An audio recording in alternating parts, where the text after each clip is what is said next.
Welcome once again to Musings by Danon. A new year is upon us, and with that comes a new season of anime. Lots of sequels, lots of anime based on series that yours truly has already read, but also a few that have caught my eye. Let's start with the sequels, but before I forget, I'm going to ask you to like and subscribe. I know it's annoying to keep hearing it, but it's been proven that when a YouTuber asks, they get more subscribers. Let's start with the big one. Solo Leveling Season 2. Many of you have already seen the first couple of episodes that were released in movie form a few weeks ago, and I've already read both the original web novel and the webcomic. That being said, the anime creators have made some changes to the series. Nothing major, but they've played around with the timing of events, showing the audience that the world is much larger than just what Sunwoo knows. Eventually, Sunwoo learns about all these events, but showing the audience these events helps to immerse us in the story and the world that is solo leveling. I've talked with a lot of people who have read the series, and all of us are happy with the changes. I'm excited to see what Season 2 will bring. Next up, the greatest harem anime of all time returns for a second season. The 100 Girlfriends Who Really Love You. This series is unapologetically ecchi and is a beautiful and ridiculous parody of the harem genre. Because not only is our boy, Rentaru, the chaddest of chads, he will wind up with 100 girlfriends, all at the same time. For those who haven't seen Season 1, Rentaru was blessed by God, or cursed, depending on your point of view, to have 100 soulmates, all of whom he will meet while still in high school. He's also informed by God that any girl who doesn't go out with him will die soon after. Because once you've met your soulmate, all of your good fortune is used up. And without good fortune to balance out the bad fortune, it won't be long before a piano falls on their head or a truck runs them over. Rather than that, this modern-day Genghis Khan, well, half of Genghis Khan, don't make me explain it, I don't want to get demonetized, will single-handedly solve the declining population of Japan by marrying all 100 of his girlfriends. I guess King Solomon might be a more appropriate comparison, but he's more of a Western character than an Eastern character. Another sequel I'm excited for is My Happy Marriage Season 2. Season 1 was phenomenal, telling the story of two broken people situationally forced together, healing one another with love and trust. It is a very good, slow-burn romance, and I can't wait for Season 2. Finally, we have the newest season of Dr. Stone. I really enjoyed Season 1, but haven't found the time to watch Season 2 or read the manga, so I don't have much to say about this series. I know, shame me in the comments. In my defense, there's only so many hours in the day. Also, when I went to go read it, my boys had used up all of my Viz credits reading it themselves. For those who don't know, Viz only lets you read 100 chapters a day. And when you have one son rereading One Piece, and the other son rereading Dr. Stone, that doesn't leave any credits for you. Let's talk about series I've read that I'm excited for, starting with Sakamoto Days. Now, I've only read the first 40 or so chapters. Again, feel free to roast me in the comments, but I give you the same excuses I did for Dr. Stone. This one is about a hitman, an assassin for hire, the best in the world, throwing it all away for love. Think John Wick, but without the cancer. Instead, he gets fat, has a family, and his wife makes him promise to never kill again. So when people discover him, he has to defeat them without taking their lives. This show is very much in the vein of Spy Family or Kaiju No. 8. Yes, it's a shonen, but the main character is an adult, dealing with adult problems. There are already plenty of seinen out there with teenagers, why shouldn't we have some shonen starring adults? Anyway, like I said, this one is a blast and I'm here for it. For those of us who love romance, we're in luck this season. Let's start with I'm getting married to a girl I hate in my class. Like the title says, our main couple winds up married. Not engaged, straight up married. Let me set the scene. Don't worry, I won't spoil anything major, just explain the premise. Saito is the sole heir to the Hojo conglomerate, run by his grandfather. He goes to school with Akane, and the two of them hate each other. The reason? Akane is the hardest working girl in the whole school, but she always comes in second to Saito. This wouldn't bother her as much if he was also a hard worker, but the boy sleeps in class, barely pays attention to the teacher, and still has perfect grades. This is because he has eidetic memory. The ability to perfectly recall any piece of information allows him to hear or read something once, means he never has to study. He just remembers the answer. Unfortunately for Akane, her grandmother was the childhood sweetheart of Tenryu, Saito's grandfather. But he wasn't able to marry her due to family circumstances. Well, since he's now the head of the family, he can do what he wants. The two of them randomly met up a month ago and decided to get married. And, to make it even better, they decided their grandchildren should also get married. You know, the aforementioned two who hate each other. Shenanigans ensue. Next up, Madaka Kuroiwa is impervious to my charms. Patreon Elrathamon is in love with this series, and he has pretty good taste, so I went ahead and read a good chunk of it. Kawaii Mona is the cutest girl in the world. She knows this because she puts a ton of effort into being both adorable and lovable. Everyone loves her. Boys obsess over her, girls love hanging out with her, and the citizens of town all wave to her on her way to school. Everyone is charmed by her. Everyone except Madaka Kuroiwa.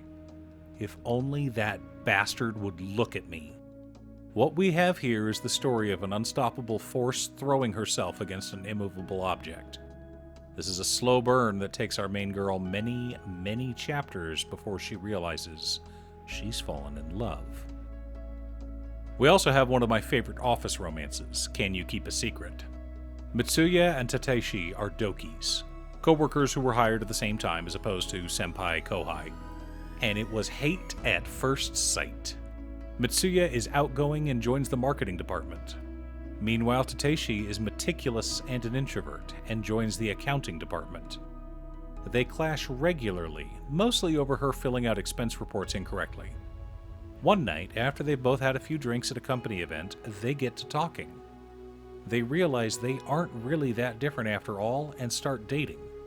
In secret, of course. Otherwise, things may get awkward at work. I adore this series, and I'm caught up on the manga. I highly recommend it, especially if you're wanting a more mature series.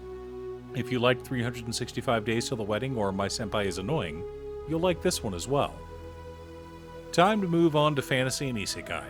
In no particular order, we've got I'm a behemoth, an A-ranked monster but mistaken for a cat. I live as an elf girl's pet. Is a very silly series about a new adventurer and her pet cat who protects her and watches over her as she becomes stronger. You can tell from the animation that this one is just a fun romp and not to be taken seriously. You either love it or hate it, so please enjoy or avoid per your discretion. Next up, one that takes a bit to explain because it is a blend of two genres. Welcome to Japan, Miss Elf. For his entire life, Kazuhito would have the same dream. He would wake up in a fantasy world. He'd go on adventures, fish, explore, hunt monsters, do whatever he wanted to do. He eventually makes friends with an elf girl named Mariabelle. One day, while investigating a rumor about a dragon laying eggs and wanting to peek, they weren't interested in stealing or fighting the dragon, they were just being nosy tourists. The dragon incinerated them. Not a big deal for Kazuhito, as every time he's died in his dream, he wakes up in his bed back in Japan. But he does mourn the loss of his friend Mariabelle. He's known her for years and really enjoyed traveling with her. Until he realizes she's in bed next to him. The series is both an isekai and a reverse isekai. As an isekai, it is a light-hearted action-adventure series about a boy having fun in a fantasy world. Since he can't really die, there's not a lot of stress as he goes on his adventures. Meanwhile, whoever falls asleep touching him, or dies while touching him, comes to Japan with him. And while in Japan, the series changes genres to a slice-of-life tourism series about creatures from another world experiencing modern-day Japan. Food, shopping, sightseeing, all the usual fun to be had. If you like either of those genres, check it out. You'll be glad you did. Speaking of isekai, we've also got I'm a noble on the brink of ruin, so I might as well try mastering magic. Liam is reincarnated as the youngest son of a noble family, and as such is left to his own devices. He decides to study magic, which is a good thing because that very magic comes in handy when the time comes to save his family from ruination. Our last isekai on the list is one I'm very excited for. Headhunted to another world, from salaryman to Big Four. Rather than being summoned by a god or goddess, Uchimara is summoned by the Demon King, and he's not given any special powers. No cheat ability, no superpowers, no special strong body that can withstand any blow. He's summoned for his brain. He's an expert project manager who is used to handling diverse cultures. And he uses those skills to help get the Demon King's army, made up of dozens of races, into top-tier shape. I adore this series and can't wait for it to be animated. For the other fantasy series, we've got one of Waffle's favorites. The unfavorable job appraiser is actually the strongest. Our main boy has a job that everyone thinks is useless, but with a bit of luck, some insanely painful training, and several near-death experiences, he eventually becomes very strong. But seriously, this show is both cute and fun while also being very, very violent. Finally, my pick for the most relatable anime of the season. I may be a guild receptionist, but I'll solo any boss to clock out on time. Alina Clover is a guild receptionist, responsible for filing paperwork for the local adventurers guild. Whenever a dungeon takes too long to clear, the paperwork starts to stack up, which means she doesn't get to clock out on time. Hooray for unpaid overtime! One night, Alina snaps. She dons a disguise and enters the dungeon. She races past Silver Sword, the top-ranked adventuring party in the kingdom, and smashes the boss with her giant hammer, killing it in a single blow. And thus, her overtime and all her worries are finished, right? Except a photo was taken of her, and now everyone is wondering who the mysterious executioner is. Of course, there's a lot more going on in this series. Hidden dungeons, sealed curses, ancient gods, and a dangerous stalker all await our poor receptionist. What's a girl to do? Better not piss her off too much or she'll break out the giant hammer again. I adore this series and am very excited for the anime to air. Our last section, I wanted to talk about some upcoming series that caught my eye, but I haven't read the source material for, or are anime originals. First up, the Red Ranger becomes an adventurer in another world. Though fantasy worlds are used to people with strange powers, the residents of this world are very confused why explosions keep happening every time Asagagi poses. Next up, the old man reincarnates as a villain as the story of Kenzaburo winding up inside his kid's video game. I'm a huge fan of the villainous genre, and this one promises to be very silly.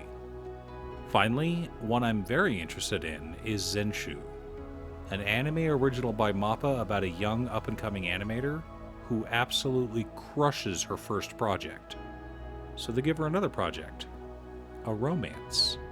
Problem is, she's never been in love and has no idea how to start. Now the project is stalled. So what's she to do? And how will the story resolve? Winter 2025 is looking to be an amazing season. I know there are plenty of popular series that I didn't talk about, mostly because I haven't watched or read the source material for them. Did I miss any that you're excited for? Leave a comment below. Thanks for tuning in. Once again, a huge shout out to my editor Cutestuff. I couldn't make these videos without her. If you'd like to hire her to edit your own videos, she can be reached at cutestuff.edits@gmail.com. Link is down below. If you're looking for ways to support the channel directly, you can head on over to patreon.com/Danon. There are several tiers to choose from. You can pick an anime or manga for me to do a video about, or you can join our monthly manga club. I also wanted to give a quick shout out to all of my patrons: Waffles, Jiraiya, Muffins, Marcus, Brett, Roxy, Alex, Borgi, Naswin, Konga, Aaron, Chris, Robert, William Pye, Kazaris, Booksu, Patrick, Naffy, Noodle, Tiz, Art, Richard, and Devin. You guys are awesome. I post anime or manga videos often, or you can click here to watch additional videos. Again, thanks for watching, and I'll see you all again next time on Musings by Danon.